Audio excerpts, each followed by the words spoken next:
সেই মার্কা উন্নয়নে সবার সেবা সারা বাংলায় জোয়ার উঠেছে।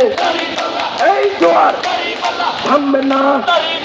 সব মানুষের ভালো মানুষ যোগ্য লোক আইন সাপের দেখা দেখি হতাশাসী কৃষক শ্রমিক রিক্সাওয়ালা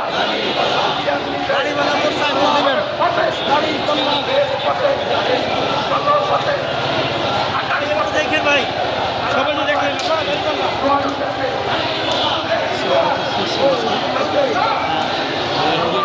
দিচ্ছে